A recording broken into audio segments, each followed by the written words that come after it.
അയ്യൂബ് എന്നു പേരുള്ള ഒരു വ്യക്തി ജീവിച്ചിരുന്നു. അദ്ദേഹം യൂസഫ് നബി അലൈഹിസ്സലാമിൻ്റെ ചെറുമകനായിരുന്നു. അദ്ദേഹത്തിൻ്റെ ഭാര്യയുടെ പേര് റഹ്മ എന്നായിരുന്നു.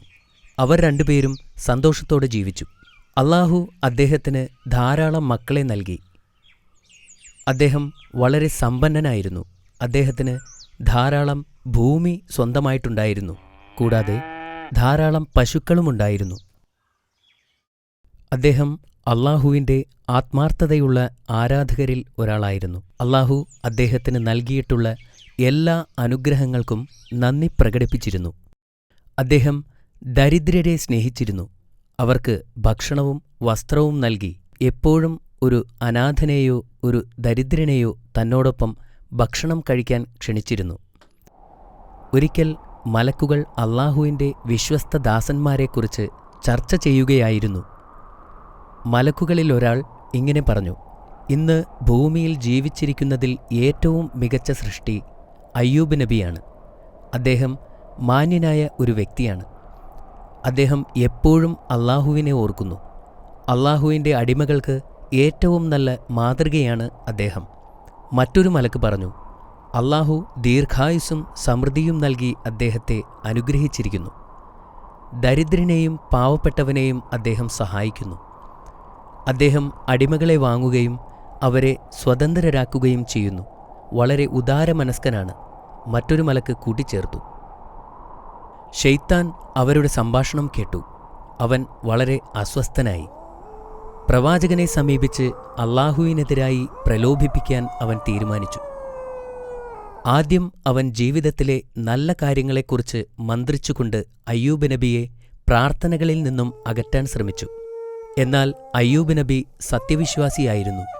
അദ്ദേഹത്തെ പിന്തിരിപ്പിക്കാൻ കഴിയില്ലെന്ന് അവന് മനസ്സിലായി. അവന്റെ ശ്രമം പരാജയപ്പെട്ടപ്പോൾ ശൈത്താൻ ശരിക്കും രോഷാകുലനായി. അയ്യൂബ് നബിയെക്കുറിച്ച് പിശാച് അള്ളാഹുവിനോട് പരാതി പറഞ്ഞു. പ്രവാചകൻ അള്ളാഹുവിനോട് പ്രാർത്ഥിക്കുന്നുണ്ടെങ്കിലും അദ്ദേഹം ആത്മാർത്ഥതയുള്ള വ്യക്തി ആയിരുന്നില്ലെന്ന് അവൻ പറഞ്ഞു. പ്രവാചകൻ അള്ളാഹുവിനെ തൃപ്തിപ്പെടുത്താൻ ശ്രമിക്കുകയാണ്. അതിനാൽ അള്ളാഹു അദ്ദേഹത്തിൻ്റെ ധനം അദ്ദേഹത്തിൽ നിന്നും എടുത്തു മാറ്റുകയില്ലെന്നും ശൈത്താൻ പറഞ്ഞു. നീ അവൻ്റെ സമ്പത്ത് നീക്കിക്കളയുന്നുവെങ്കിൽ അവൻ നിന്റെ നാമത്തെ ഒരിക്കലും ഉരുവിടുകയില്ല. അവൻ നിന്നോട് പ്രാർത്ഥിക്കുന്നതുപോലും നിർത്തും. എന്നാൽ അള്ളാഹു ശൈത്താനോട് പറഞ്ഞു: അയ്യൂബ് അള്ളാഹുവിൻ്റെ ഏറ്റവും ആത്മാർത്ഥതയുള്ള ഭക്തന്മാരിൽ ഒരാളാണ്. അള്ളാഹുവിങ്കിൽ നിന്നുള്ള അനുഗ്രഹം ലഭിച്ചതിനാലാണ് അവൻ നിന്നെ അനുസരിക്കാത്തത്. പ്രവാചകന്റെ ആത്മാർത്ഥതയുടെ ആഴം ശൈത്താന് കാണിച്ചു കൊടുക്കാൻ അള്ളാഹു ആഗ്രഹിച്ചു. അതിനാൽ അയ്യൂബ് നബിയുടെ സ്വത്തിൽ അവൻ ഉദ്ദേശിച്ചതൊക്കെ ചെയ്യാൻ പിശാചിനെ അള്ളാഹു അനുവദിച്ചു. ശൈത്താൻ ഇപ്പോൾ വളരെ സന്തോഷവാനായി. അവൻ തൻ്റെ സഹായികളെയെല്ലാം കൂട്ടിച്ചേർക്കുകയും പ്രവാചകന്റെ ഉടമസ്ഥതയിലുള്ളതെല്ലാം തകർക്കാനും തുടങ്ങി. അവൻ അദ്ദേഹത്തിൻ്റെ കൃഷിസ്ഥലങ്ങൾ, കന്നുകാലികൾ എന്നിവയെല്ലാം കത്തിച്ചു കളഞ്ഞു. അദ്ദേഹത്തിൻ്റെ വീടിനെപ്പോലും വെറുതെ വിട്ടില്ല. പിന്നെ അവൻ അദ്ദേഹത്തിൻ്റെ എല്ലാ ദാസന്മാരെയും നശിപ്പിച്ചു. അയ്യൂബ് നബി ഇപ്പോൾ എല്ലാം നഷ്ടപ്പെട്ടവനായി മാറി. ആ സമയത്താണ് ശൈത്താൻ ഒരു വൃദ്ധന്റെ വേഷത്തിൽ പ്രവാചകനെ സമീപിച്ചത്. താങ്കളുടെ സമ്പത്തെല്ലാം നഷ്ടപ്പെട്ടു, അയാൾ പ്രവാചകനോട് പറഞ്ഞു. ഇതിനു കാരണം ചിലർ പറയുന്നത് താങ്കൾ മറ്റുള്ളവർക്ക് ധാരാളം ദാനധർമ്മങ്ങൾ ചെയ്തതുകൊണ്ടാണെന്നാണ്. മറ്റു ചിലർ പറയുന്നത് താങ്കൾ പ്രാർത്ഥനയ്ക്ക് വേണ്ടി ധാരാളം സമയം പാഴാക്കിയതുകൊണ്ടാണെന്ന്. താങ്കൾക്കുണ്ടായ നാശത്തെ തടയാൻ അള്ളാഹുവിന് കഴിവുണ്ടായിരുന്നെങ്കിൽ അള്ളാഹു താങ്കളെ രക്ഷിക്കുമായിരുന്നു. എന്നാൽ പ്രവാചകന് അള്ളാഹുവിലുള്ള വിശ്വാസത്തിന് അല്പം പോലും കോട്ടം തട്ടിയിരുന്നില്ല. ഈ കാണുന്നതെല്ലാം അള്ളാഹുവിന് സ്വന്തമാണ്. ഞാൻ ഈ സ്വത്തുക്കളുടെ ഒരു സംരക്ഷകൻ മാത്രമാണ്. അള്ളാഹു ഉദ്ദേശിക്കുന്നവർക്ക് അവൻ നൽകുകയും അള്ളാഹു ഉദ്ദേശിച്ചവരിൽ നിന്നും അവൻ തിരിച്ചെടുക്കുകയും ചെയ്യുന്നു. ഇങ്ങനെ പറഞ്ഞുകൊണ്ട് നബി വീണ്ടും അള്ളാഹുവിനോട് പ്രാർത്ഥിച്ചു. ഇത് കണ്ട ശൈത്താൻ വീണ്ടും നിരാശനായി. അതിനാൽ വീണ്ടും ശൈത്താൻ അള്ളാഹുവിനോട് സംസാരിച്ചു: ഞാൻ അവൻ്റെ വസ്തുവകകളൊക്കെയും നഷ്ടപ്പെടുത്തി. എന്നാൽ അവൻ ഇപ്പോഴും നിന്നിൽ അങ്ങേയറ്റം നന്ദിയുള്ളവനാണ്. അവൻ അള്ളാഹുവിനോട് പറഞ്ഞു: മാതാപിതാക്കളുടെ യഥാർത്ഥ പരീക്ഷണം അവൻ്റെ മക്കളിലൂടെയാണ്. അയ്യൂബിന് തൻ്റെ മക്കളെ നഷ്ടപ്പെടുമ്പോൾ അവൻ നിന്നെ തള്ളിപ്പറയുന്നത് കാണാം. അവൻ ആവശ്യപ്പെട്ട കാര്യം ചെയ്യാൻ പിശാചിന് അള്ളാഹു അധികാരം നൽകി. എന്തൊക്കെ ആസൂത്രണങ്ങൾ നടത്തിയാലും പ്രവാചകന്റെ വിശ്വാസവും ക്ഷമയും ഇല്ലാതാക്കാൻ കഴിയില്ലെന്ന് അല്ലാഹു അവന് മുന്നറിയിപ്പ് നൽകുകയും ചെയ്തു. ശൈത്താൻ വീണ്ടും തന്റെ സഹായികളെ വിളിച്ചുകൂട്ടി പ്രവാചകന്റെ മക്കളെ നശിപ്പിക്കാൻ ഇറങ്ങിപ്പുറപ്പെട്ടു. അവൻ പ്രവാചകന്റെ മക്കൾ താമസിച്ചിരുന്ന വീട് നശിപ്പിച്ചു. അവരെ എല്ലാവരെയും കൊന്നുകളഞ്ഞു. ശൈത്താൻ വീണ്ടും ഒരു പുരുഷനായി വേഷം മാറി പ്രവാചകന്റെ അടുത്തേക്ക് ചെന്നു. ആശ്വസിപ്പിക്കുന്ന രീതിയിൽ അവൻ അദ്ദേഹത്തോട് പറഞ്ഞു, താങ്കളുടെ മക്കൾ മരണമടഞ്ഞ സാഹചര്യം വളരെ ദുഃഖകരമായിരുന്നു. തീർച്ചയായും നിന്റെ നാഥൻ നിന്റെ പ്രാർത്ഥനയ്ക്കുള്ള പ്രതിഫലം നൽകിയില്ല. നബി അല്ലാഹുവിനെ ഇപ്പോൾ നിഷേധിക്കുമെന്ന പ്രതീക്ഷയിൽ പിശാച് ആകാംക്ഷയോടെ കാത്തിരുന്നു. പക്ഷേ പ്രവാചകൻ പറഞ്ഞു, അല്ലാഹു ചിലപ്പോൾ നൽകും, ചിലപ്പോൾ അവൻ തിരിച്ചെടുക്കും. അവൻ ചിലപ്പോൾ സന്തുഷ്ടനാണ്, ചിലപ്പോൾ നമ്മൾ ചെയ്യുന്നതിൽ അവൻ തൃപ്തനല്ല. എന്ത് സംഭവിച്ചാലും എൻ്റെ വിശ്വാസത്തിൽ ഞാൻ ഉറച്ചു നിൽക്കുകയും എൻ്റെ സൃഷ്ടാവിനോട് ഞാൻ എന്നും നന്ദിയുള്ളവനായിരിക്കുകയും ചെയ്യും. പിന്നെ പ്രവാചകൻ തൻ്റെ നാഥനോട് പ്രാർത്ഥിച്ചു. അത് കണ്ടപ്പോൾ ശൈത്താൻ വളരെ കോപാകുലനായി. ശൈത്താൻ വീണ്ടും ദൈവത്തോട് വിളിച്ചു പറഞ്ഞു, അയ്യൂബിന് തൻ്റെ സമ്പത്ത് മുഴുവൻ നഷ്ടപ്പെട്ടു, കുട്ടികൾ മരിച്ചു. അവന് ആരോഗ്യമുണ്ടായിരിക്കുന്നിടത്തോളം കാലം ഇനിയും കുട്ടികളുണ്ടാകുമെന്ന പ്രതീക്ഷയിൽ അല്ലാഹുവിനെ കൂടുതൽ കൂടുതൽ ആരാധിച്ചു കഴിയും. അതുകൊണ്ട് അദ്ദേഹത്തിൻ്റെ ശരീരത്തെ തളർത്തുവാൻ എനിക്ക് അനുവാദം തരണം.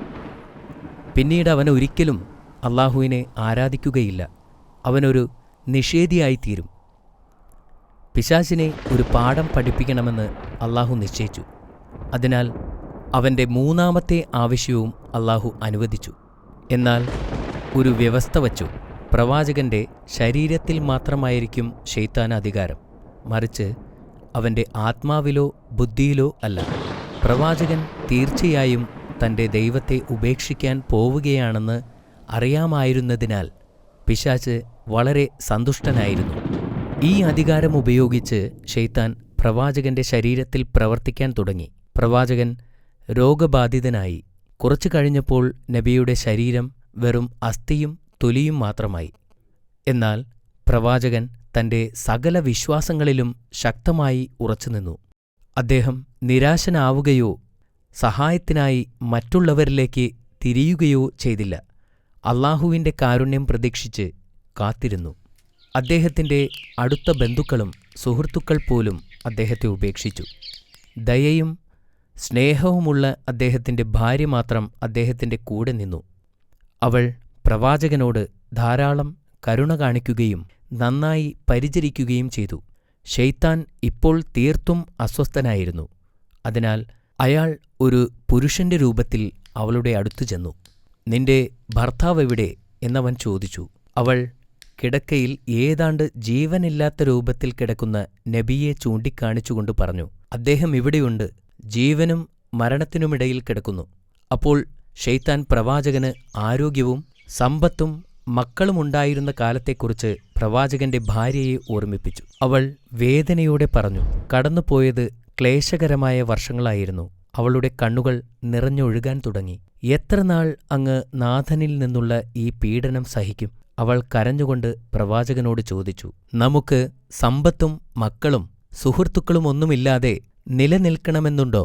താങ്കൾ എന്തുകൊണ്ടാണ് നമ്മുടെ കഷ്ടപ്പാടുകൾ മാറ്റാൻ അല്ലാഹുവിനോട് ആവശ്യപ്പെടാത്തത്? പ്രവാചകൻ ദീർഘനിശ്വാസമെടുത്തുകൊണ്ട് മൃദുവായ ശബ്ദത്തിൽ മറുപടി പറഞ്ഞു, ശൈത്താൻ നിന്നിൽ കൂടിയിരിക്കുന്നു. പറയൂ, എത്ര കാലം ഞാൻ നല്ല ആരോഗ്യവും സമ്പത്തും ആസ്വദിച്ചു? അദ്ദേഹം അവളോട് ചോദിച്ചു. 70 വർഷങ്ങൾ, അവൾ മറുപടി പറഞ്ഞു. എത്ര കാലമായി ഞാൻ ഇതുപോലെ കഷ്ടപ്പെടാൻ തുടങ്ങിയിട്ട്? അദ്ദേഹം വീണ്ടും ചോദിച്ചു. 7 വർഷങ്ങൾ, അവൾ മറുപടി പറഞ്ഞു. അപ്പോൾ അദ്ദേഹം അവളോട് പറഞ്ഞു, ഈ കാര്യത്തിൽ എന്റെ കഷ്ടപ്പാടുകൾ നീക്കാൻ അല്ലാഹുവിനോട് പ്രാർത്ഥിക്കാൻ ഞാൻ ലജ്ജിക്കുന്നു. കാരണം ആരോഗ്യത്തോടും സമ്പൽ സമൃദ്ധിയോടും ജീവിക്കുന്ന വർഷത്തേക്കാൾ കൂടുതൽ വർഷം ഞാൻ കഷ്ടപ്പാട് അനുഭവിച്ചില്ല. എന്നിട്ട് അദ്ദേഹം അവളോട് പറഞ്ഞു, അല്ലാഹുവിനോടുള്ള വിശ്വാസത്തിൽ നീ അസംതൃപ്തയാണ്. എപ്പോഴെങ്കിലും എനിക്കെന്റെ ആരോഗ്യം തിരിച്ചു കിട്ടുകയാണെങ്കിൽ ഞാൻ നിന്നെ 100 ചാട്ടവാറടികൊണ്ട് ശിക്ഷിക്കും എന്നദ്ദേഹം പ്രതിജ്ഞ ചെയ്തു. അദ്ദേഹം അവളോട് വീട് വിട്ടു പോകുവാൻ ആജ്ഞാപിച്ചു. പ്രവാചകന്റെ ഭാര്യ കരഞ്ഞുകൊണ്ട് വീട് വിട്ടുപോയി. ഈ നിസ്സഹായ അവസ്ഥയിൽ അദ്ദേഹം അല്ലാഹുവിനോട് പ്രാർത്ഥിച്ചു. അത് പരാതിപ്പെടാനല്ലായിരുന്നു, അല്ലാഹുവിന്റെ കാരുണ്യത്തിനു വേണ്ടിയായിരുന്നു. എന്റെ നാഥാ, ഞാൻ അവശനായിരിക്കുന്നു. നീയാണ് ഏറ്റവും വലിയ കരുണാമയൻ. പ്രവാചകന്റെ പ്രാർത്ഥന സ്വീകരിച്ച് അല്ലാഹു അദ്ദേഹത്തോട് കരുണ കാട്ടുകയും ചെയ്തു. അല്ലാഹു തന്റെ കാല് ഭൂമിയിൽ കുത്താൻ ആവശ്യപ്പെട്ടു. പ്രവാചകൻ ആ കൽപ്പന അനുസരിച്ചു. പെട്ടെന്നു തന്നെ നിലത്തുനിന്ന് ഒരു ഉറവ വന്നു. അല്ലാഹു കൽപ്പിച്ചതുപോലെ അദ്ദേഹം ആ വെള്ളത്തിൽ കുളിച്ചു. പെട്ടെന്ന് അദ്ദേഹത്തിന് സുഖം പ്രാപിച്ചു. അതേസമയം തന്റെ വിശ്വസ്തയായ ഭാര്യയ്ക്ക് ഭർത്താവിനെ പിരിഞ്ഞ് അധിക ദൂരം പോകാൻ കഴിഞ്ഞിരുന്നില്ല. അദ്ദേഹത്തെ സേവിക്കാൻ ആഗ്രഹിച്ച് അവൾ വീട്ടിലേക്ക് മടങ്ങിവന്നു. വീടിനകത്ത് കടന്നപ്പോൾ പെട്ടെന്നുള്ള മാറ്റം കണ്ട് അവൾ അതിശയിച്ചു. പ്രവാചകൻ വീണ്ടും ആരോഗ്യവാനായിരിക്കുന്നു. അവൾ അദ്ദേഹത്തെ കെട്ടിപ്പിടിക്കുകയും അല്ലാഹുവിനോട് നന്ദി പറയുകയും ചെയ്തു. പ്രവാചകൻ ദേഷ്യത്തിലായിരുന്നപ്പോൾ എടുത്ത ശപഥത്തെക്കുറിച്ചോർത്ത് അദ്ദേഹം ഇപ്പോൾ ദുഃഖിക്കുന്നു. ആരോഗ്യം തിരിച്ചു കിട്ടുകയാണെങ്കിൽ ഭാര്യയ്ക്ക് 100 അടി നൽകുമെന്ന് അല്ലാഹുവിനോട് സത്യം ചെയ്തിരുന്നു. അവളെ വേദനിപ്പിക്കാൻ അദ്ദേഹത്തിനാകുമായിരുന്നില്ല. എന്നാൽ അല്ലാഹുവിനോടുള്ള വാക്കു തെറ്റിക്കാനും അദ്ദേഹത്തിന് കഴിയില്ലായിരുന്നു. അല്ലാഹു തന്റെ വിശ്വസ്തനായ ദാസന്റെ ധർമ്മസങ്കടം പരിഹരിക്കാനായി വന്നു. അല്ലാഹു അദ്ദേഹത്തോട് കനം കുറഞ്ഞ പുല്ലിന്റെ ഒരു കെട്ടുണ്ടാക്കുവാനും അതുവച്ച് ഭാര്യയെ പതുക്കെ അടിക്കുവാനും ആവശ്യപ്പെട്ടു. അല്ലാഹു പ്രവാചകന് അദ്ദേഹത്തിന്റെ സമ്പത്തുകളെല്ലാം തിരിച്ചുകൊടുത്തു. അദ്ദേഹത്തിന്റെ മക്കളെ മരണത്തിൽ നിന്നും ഉയർത്തെഴുന്നേൽപ്പിച്ചു. അദ്ദേഹം 93 വയസ്സുവരെ ജീവിച്ചിരുന്നു എന്നാണ് പറയപ്പെടുന്നത്. ഈ കഥ നമ്മെ ഓർമ്മിപ്പിക്കുന്നത് അല്ലാഹു നമ്മളെ പല രീതിയിൽ പരീക്ഷിക്കുമെന്നാണ്. അതുകൊണ്ട് നമ്മുടെ വിശ്വാസത്തിൽ നാം ശക്തരായി നിലകൊള്ളണം. നിരന്തരം അവനെ ആരാധിക്കുകയും ചെയ്യണം. മാഷാ അല്ലാ, ഇത് വളരെ നല്ല കഥയായിരുന്നു. നീ ഇപ്പോൾ ചോദ്യങ്ങൾക്ക് തയ്യാറാണോ അമീർ? തയ്യാറാണ്. ശരി, എങ്കിൽ പറയൂ, പ്രവാചകനെ പിന്തിരിപ്പിക്കാൻ വേണ്ടി ശൈത്താൻ ആദ്യം ശ്രമിച്ചതെങ്ങനെ? എല്ലാ നല്ല കാര്യങ്ങളെക്കുറിച്ചും മന്ത്രിച്ചുകൊണ്ട് ശൈത്താൻ പ്രവാചകനെ പ്രാർത്ഥനകളിൽ നിന്ന് ശ്രദ്ധ തിരിക്കാൻ ശ്രമിച്ചു. പ്രവാചകൻ അതിൽ നിന്നും ശ്രദ്ധ തിരിച്ചോ? ഇല്ല, പ്രവാചകൻ ഒരു യഥാർത്ഥ വിശ്വാസിയായിരുന്നു. അദ്ദേഹം മറ്റൊന്നിലും ശ്രദ്ധ കേന്ദ്രീകരിച്ചില്ല. അത് ശരിയാണ്. പ്രവാചകൻ എങ്ങനെയാണ് രണ്ടാമത്തെ തവണ പരീക്ഷിക്കപ്പെട്ടത്? പ്രവാചകൻ അള്ളാഹുവിനെ തൃപ്തിപ്പെടുത്താൻ ശ്രമിക്കുകയാണെന്നും അള്ളാഹു നബിയുടെ സ്വത്ത് എടുത്തു മാറ്റണമെന്നും ശൈത്താൻ പറഞ്ഞു. എന്നിട്ട് നബിയുടെ സ്വത്ത് മുഴുവൻ ശൈത്താൻ കത്തിച്ചു കളഞ്ഞു. മാഷാ അല്ലാ, വീണ്ടും ശരിയാണ്. പ്രവാചകൻ ഈ സമയം അല്ലാഹുവിനോടുള്ള ആരാധന നിർത്തിയോ? ഇല്ല, അദ്ദേഹത്തിന്റെ എല്ലാ സ്വത്തുകളും അള്ളാഹു നൽകിയതായിരുന്നു എന്നും അത് തിരിച്ചെടുത്തതിൽ പ്രശ്നങ്ങളൊന്നുമില്ല എന്നും പറഞ്ഞു. Very good. മൂന്നാമത്തെ തവണ ശൈത്താൻ അദ്ദേഹത്തെ പരീക്ഷിച്ചതെങ്ങനെയായിരുന്നു? പ്രവാചകന്റെ കുട്ടികളെ കൊല്ലുന്നതിനായി അള്ളാഹുവിന്റെ അനുവാദം ശൈത്താൻ വാങ്ങി. മക്കളെല്ലാം കൊല്ലപ്പെട്ട ശേഷം പ്രവാചകൻ അല്ലാഹുവിനോടുള്ള പ്രാർത്ഥന നിർത്തിയോ? ഇല്ല, പ്രവാചകൻ അള്ളാഹുവിനോടുള്ള പ്രാർത്ഥന അവസാനിപ്പിച്ചില്ല. വീണ്ടും പ്രാർത്ഥിച്ചുകൊണ്ടിരുന്നു. ശൈത്താൻ അവസാനമായി പ്രവാചകനെ പരീക്ഷിച്ചതെങ്ങനെ? പ്രവാചകന്റെ ശരീരം രോഗം ബാധിച്ച് അവശനാക്കുവാൻ അള്ളാഹുവിനോട് അനുവാദം വാങ്ങിച്ചു. ഇതുകൊണ്ട് പ്രവാചകൻ അല്ലാഹുവിനോടുള്ള ആരാധന നിർത്തിയോ? ഇല്ല, പ്രവാചകൻ തന്റെ സകല വിശ്വാസങ്ങളിലും ഉറച്ചുനിന്നു. നബി നിരാശനാവുകയോ സഹായത്തിനായി മറ്റുള്ളവരിലേക്ക് തിരിയുകയോ ചെയ്തില്ല.